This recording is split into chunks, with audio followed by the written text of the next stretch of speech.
So here's another brief video on a topic that is doubtless sowing a lot of nervousness around the world. Uh, Biden apparently said on Saturday that Putin cannot remain the leader of Russia. And this sparked a lot of real uh, frenzied panic among people who are even at the top levels of the establishment because I think that there's a few processes that are going on in everyone's head. Definitely, the establishment of both the Republican and the Democratic Party are in favor of giving as much aid to Ukraine and keeping the conflict going as long as possible in order to weaken Russia and also in order to sell weapons. That I think is incontrovertible right now. I think that there's this mindset, and I'm not the only person to say this, that NATO and the West will fight to the last Ukrainian in order to defeat Russia. That is something that's been ongoing. What they don't want to do is make statements that they think will lead to a much wider and much more dangerous conflict with Russia. And that's exactly what Biden's comment is, because it is a statement of regime change. And as we all know, regime change is something that is generally a provocation to even worse problems and confrontations in the future, especially with a nuclear armed nation like Russia. This is from Richard Haas. He is the president of the Council on Foreign Relations. It's not like we're hearing from Tulsi Gabbard or Sean Hannity, who, by the way, also disagree on this topic, or Dan Bongino, or what's the guy's name? Glenn Greenwald, any of these figures that have been sort of confronting the White House and opposing the Biden administration. The Council on Foreign Relations is as establishment as it gets. And he says the White House's walkback of POTUS regime change call is unlikely to wash. Putin will see it as confirmation of what he's believed all along. Bad laughs and discipline that runs the risk of extending the scope and duration of the war. And even some other people who normally would back Biden have said that this was way, way, way too far. And in fact, the White House itself, the White House's communications department has come away and said, no, this is not really what he meant. He did not mean regime change. Well, a plain interpretation of what he said. Ukraine will never be a victory. I mean, you just listen to what he meant. You listen to what he said, and you tell me what he meant. Ukraine will never be a victory for Russia, for free people refused to live in a world of hopelessness and darkness. We will have a different future, a brighter future, rooted in democracy and principle, hope and light, of decency and dignity, of freedom and possibilities. For God's sake, this man cannot remain in power. God bless you all, and may God defend our freedom, and may God protect our troops. So aside from all of the invocations of God, which I think are, it's something that Biden does all the time, and I think it cheapens the whole, having him say things and often invoking God, I think cheapens the whole concept of asking for help from God, because he just does it ad nauseum, and it sounds very insincere. It definitely sounded like he was saying, oh, Putin cannot remain in power. Ergo, regime change. Haas went on to tell Politico that a senior Biden official, possibly even Secretary of State Antony Blinken, needs to reach out to their Russian counterpart immediately and explain that Biden's comment doesn't reflect U.S. policy. The fact that it was so off script in some ways makes it worse, because it could be read as Biden's genuine belief as opposed to his scripted words, Haas said. Biden's remark could also diminish Putin's interest in compromise and increase his temptation to escalate in Ukraine, because if he believes he has everything to lose, then he'll believe he has nothing to lose, Haas said. Before Biden could even board Air Force One to begin the flight back to Washington, his aides were rushing to claim that he hadn't been calling for an immediate change in government in Moscow. The president's point was that Putin cannot be allowed to exercise power over his neighbors or the region. He was not discussing Putin's power in Russia or regime change, a White House official said. Kremlin spokesman Dmitry Peskov quickly denounced Biden, saying it's not up to the president of the U.S. and not up to the Americans to decide who will remain in power in Russia. Biden's alarming off-the-cuff remark comes just 24 hours after the White House rushed to clarify other awkward remarks from the president, suggesting that U.S. troops would deploy and had already deployed to Ukraine. Oh my God. So I didn't even know about this.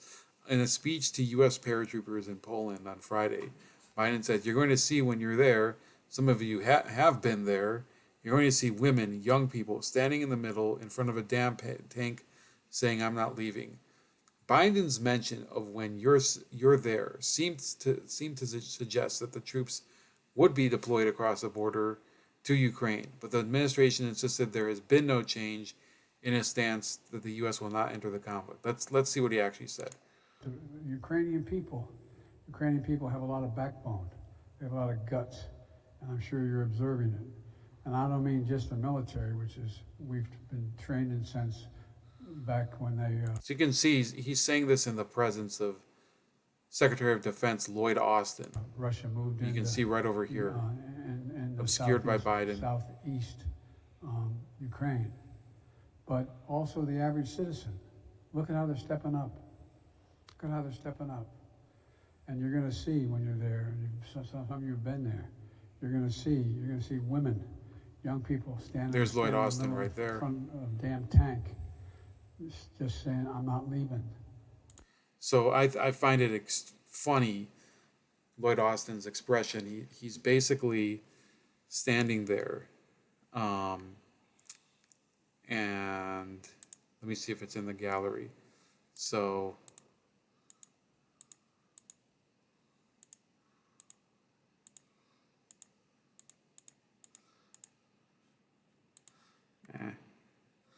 It's not in the gallery, but you can see at the beginning of the video. I'm sure you're observing it. You can see him. And I don't mean just the military, which is looking at him, and gradually his head droops. Back when Russia moved into. Look at how they're stepping up. Look at how they're stepping up. His head is now drooped over here. You can't see it very well, but I'll try to put this in the links. You're going to see women. So in the description. Biden's behavior this past Saturday has gotten so awful that even Tom Nichols, who is this absolute deep state tool, he's somebody who has been all the time talking about himself as one of these never Trump Republicans and things like that. And now that Trump is gone, and he's not gone in the cultural or political sense, but he's not in power anymore. He's basically in exile in Florida. People like Tom Nichols have to contend with everyone who's coming back to them and saying, "Well, I thought you were going to you're going to support somebody who would be competent in power." And it's been the exact opposite. And finally, he has to come out and say Biden's comments about Putin were an unforced error. The word of every world leader, the words of every world leader matter right now, and none more than those of the President of the United States. And Tom Nichols has for years been one of these people who has supported the establishment, supported the Defense Department and all of its adventures overseas. And it says, Joe Biden has been a model of restraint during the most serious global crisis in nearly 60 years. Yeah, the guy who recently said that we have to deal with food shortages and they're coming. And he continues, and thank goodness for that. He has provided assistance to Ukraine while keeping NATO together against the possibility of a Russian attack against the alliance. He has resisted calls to engage in high-risk escalatory moves, such as a no-fly zone, while inflicting damage on the Russian economy and making clear the depth of America's outrage at Putin's war of conquest. But Biden broke his long streak of message discipline during a speech in Poland today when he added an apparently unscripted ending. For God's sake, this man, meaning Russian President Vladimir Putin could not remain in power. The sound that could not be captured by the cameras after Biden spoke was dozens of staffers slapping the palms of their hands against their foreheads. Predictably, the media in America and elsewhere seized on this statement as if it were some new policy or a NATO war aim, and asked if the President of the United States was calling for regime change in, of all places, Moscow. Biden's staff lamely offered that the president was saying that Putin could not be allowed to exercise power over his neighbors or the region. He was not discussing Putin's power in Russia or regime change. The United States, as Congressman Jim Himes of Connecticut, a member of the House Intelligence Committee, later told CNN, does not have a new policy of regime change and has no overt or covert programs aimed at such a goal in Russia. Sure, they don't. But the news cycle is already in full swing, with CNN and others quoting Biden in their chyrons and prodding their guests to speculate on the president's meaning. What Biden was doing, of course, was being Joe Biden. He was speaking for all of us he's only speaking for you from the heart. One of the more endearing things about the president, at least for those of us who admire him, is that he has almost no inner monologue and regularly engages in the kind of gaffe where a politician says something that is impolite but true. So, is it true or is it impolite or is it both? Or is it neither? I mean, what are you trying to say here, Tom Nichols? This was not the time for such a moment, and even those who think Biden has exhibited sterling leadership during this crisis should admit that the president's remarks were an unforced error. Putin has already made himself a pariah in the West, and though Biden has been right to call Putin a thug, a butcher, and a war criminal, it is another thing entirely to use language that could be misconstrued by both the American public and the Kremlin as a suggestion that the United States is interested in changing the Russian regime. So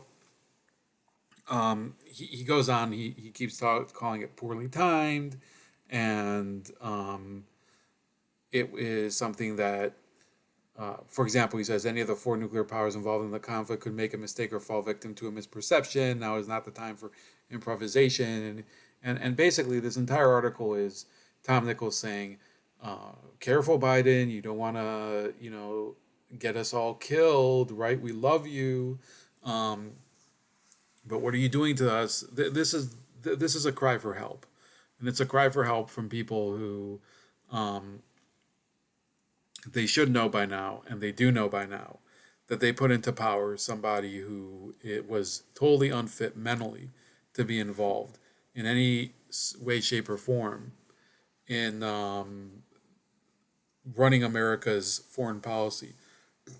And let me be clear, I don't think that Joe Biden is the person really mapping out the real strategy, but he is a hazard to the process of whatever is going on because he can't shut his mouth.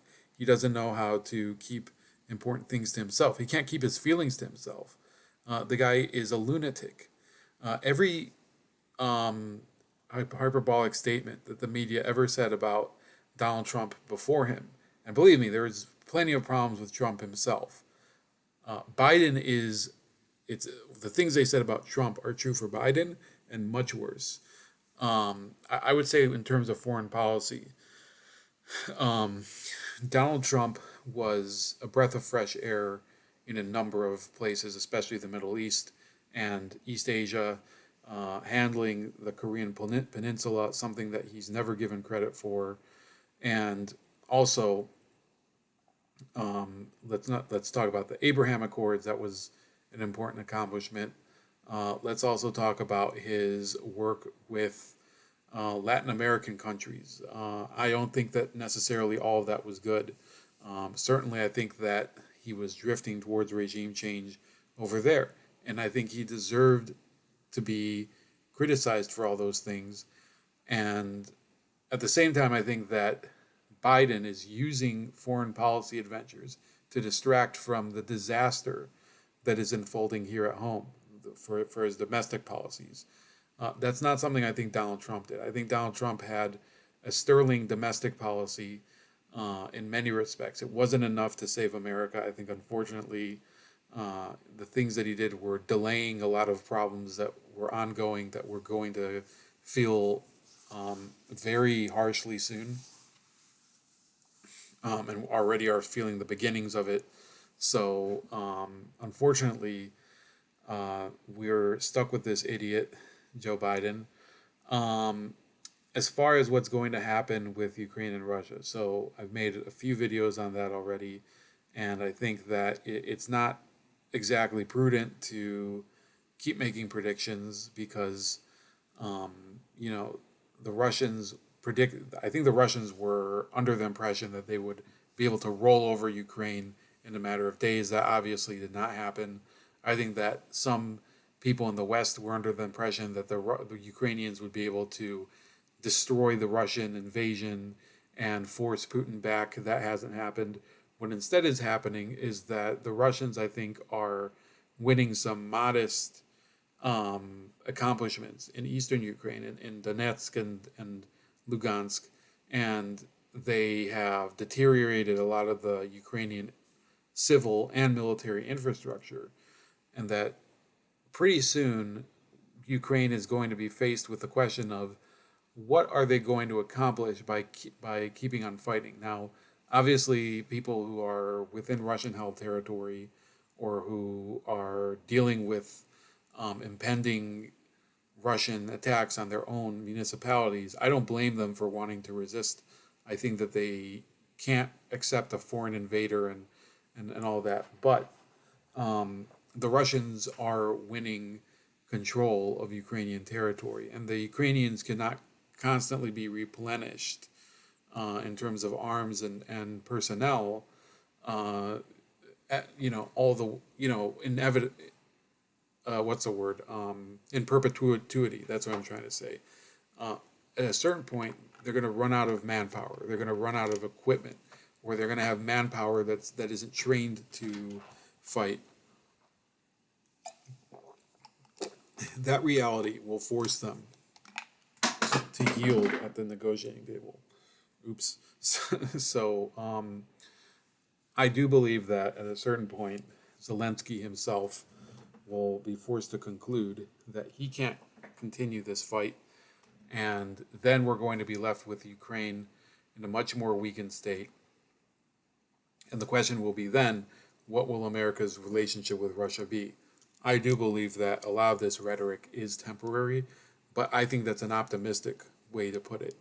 Unfortunately, we are stuck with the Russia that we have.